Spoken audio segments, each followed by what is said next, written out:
Hi friends, solution of maths new update में आपका स्वागत है। आज हम स्टार्ट करने जा रहे हैं द्विघात समीकरण क्वाड्रेटिक इक्वेशन। तो सबसे पहले हम समझेंगे कि द्विघात समीकरण क्या है। सबसे पहले हम समझेंगे द्विघात समीकरण क्या है। ऐसा समीकरण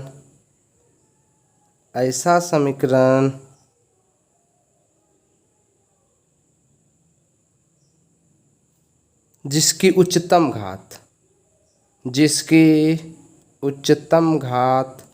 कितनी हो? 2 हो। जिसकी उच्चतम घात कितनी हो?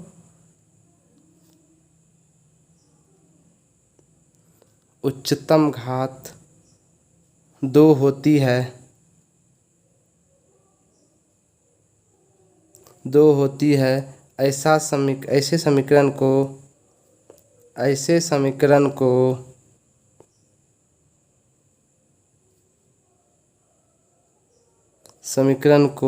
द्विघात समीकरण कहते हैं। ऐसे समीकरण को द्विघात समीकरण कहते हैं। समझ गए? मतलब क्या हो? जिसका अधिकतम घात कितना हो? 2 हो। ऐसे समीकरण को क्या कहते हैं? द्विघात समीकरण कहते हैं।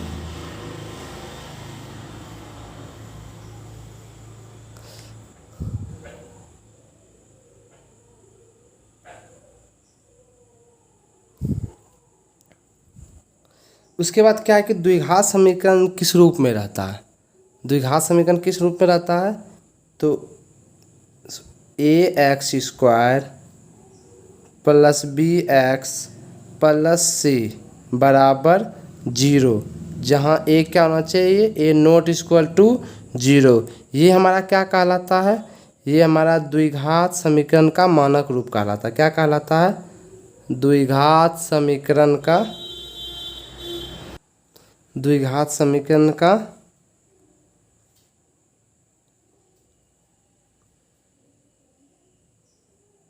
मानक रूप कहलाता है। क्या कहलाता है?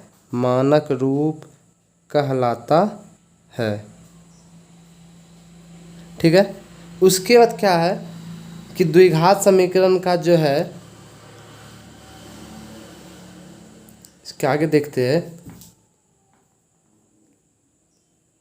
अब द्विघात समीकरण के मूल या हल किसे कहते हैं? इसके बाद हम क्या समझेंगे? द्विघात समीकरण के मूल या हल किसे कहते हैं? तो किसी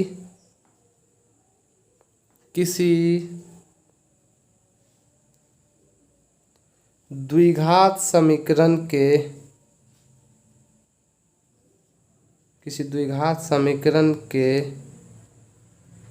कितने हल होते हैं? 2 हल होते हैं। किसी द्विघात समीकरण के दो हल जो होगा वो कोई ज़रूरी नहीं है कि अलग अलग ही हो। 2 हल जो हो कोई ज़रूरी नहीं है। कंडीशन भी आगे हम समझेंगे कि क्या कंडीशन है कि कब 2 हल अलग अलग होगा, कब हल आपका समान होगा। तो इसको आप लिख सकते हैं, अलग होना आवश्यक नहीं। अलग होना आवश्यक नहीं।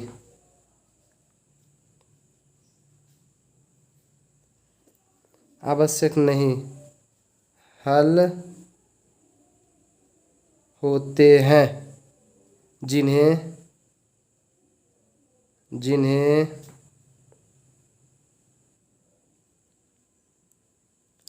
द्विघात समीकरण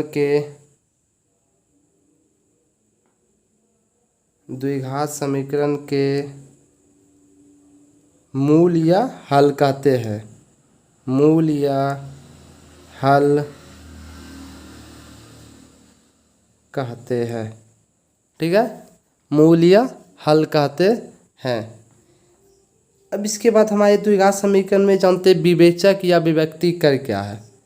तो d बराबर b² - 4ac, ये विवेचक का फॉर्मूला क्या हो गया? d बराबर b² - 4ac को द्विघात समीकरण का विवेचक या क्या कहते हैं? विभक्ति कर या विभक्ति कर विवेचक या क्या कहते हैं, व्यक्ति कर कहते हैं। ठीक है, इससे क्या प्राप्त होता है, इसी में विवेचक जो यह प्राप्त मूलों की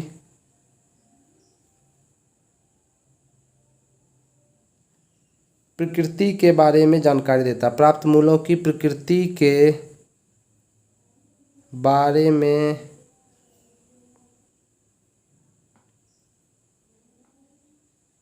जानकारी देता है। अब प्रकृति क्या हुआ, प्रकृति मतलब मूल जो हमारा क्या होगा, वास्तविक होगा कि असमान होगा, मूल का जो मान निकलेगा वो दोनों मान समान होगा कि दोनों मान असमान होगा, यही हुआ प्रकृति। तो कितना क्या क्या प्रकृति हो सकता है, तो अगर आप अगर देखिए इसको तो 3 प्रकृति इसमें हो सकती है। क्या प्रकृति हो सकती है, पहला तीन पर क्या हो सकता है, या अगर कोई संख्या मान के चलिए 0 से छोटा है, विवेचक 0 से क्या है, b² - 4ac लेस देन 0, तो मूल अवास्तविक होंगे। तो मूल मतलब इनके हल नहीं निकलेंगे, तो मूल क्या होंगे, अवास्तविक, तो मूल अवास्तविक होगा।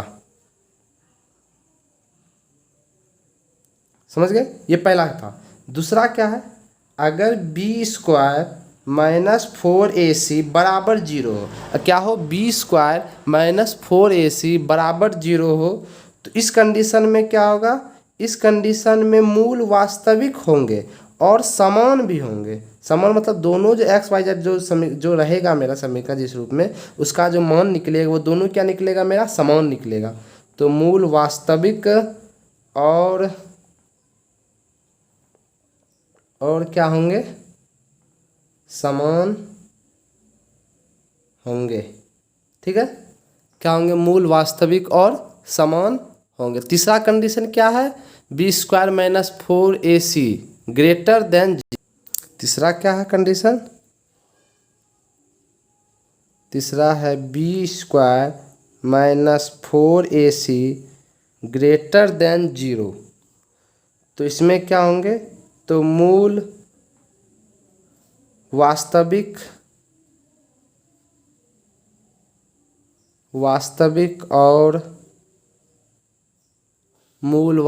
और क्या होंगे, असमान होंगे।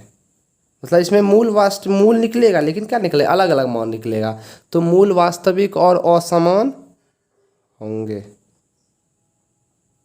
ठीक है, इतना तक तो हम समझ गए, यहाँ तक तो कोई दिक्कत नहीं है। अब इसके आगे क्या कि द्विघात समीकरण को आप कितनी विधि से हल कर सकते हैं, तो द्विघात समीकरण के हल करने के तो बहुत सारे तरीके, लेकिन हम द्विघात समीकरण के मुख्य रूप से कितने हल देखेंगे, 3 हल। हम लिख सकते हैं यहाँ पे, द्विघात समीकरण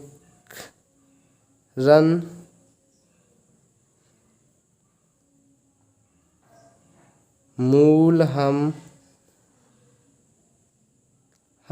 पहला नंबर क्या है, कौन सा विधि से निकाल सकते हैं, तो गुणनखंड विधि से। कौन सा विधि से, गुणनखंड विधि से। गुणनखंड विधि।